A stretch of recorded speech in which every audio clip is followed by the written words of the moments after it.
ang pagkakaintindi ko, pag in-approve na yan ng Office of the President, ibibigay na yan, diretso na yon sa approval at trabaho ng Department of Education sa construction ng mga classroom. Nagulat ako, may humingi. Magkano ba ang amin dyan? Magkano ba ang amin dyan? So sinabi ko, hindi pwede ito.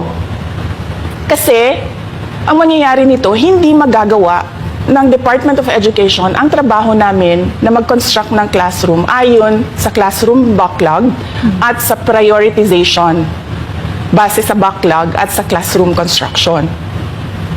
So sinabihan ko yung isang congressman, sabihan ninyo si Martin Romualdez na hindi pwede chap-chapin ang classroom construction na 5 billion. Kaya kung makikita ninyo sa budget proposal na approved ng Office of the President, 5 billion yon.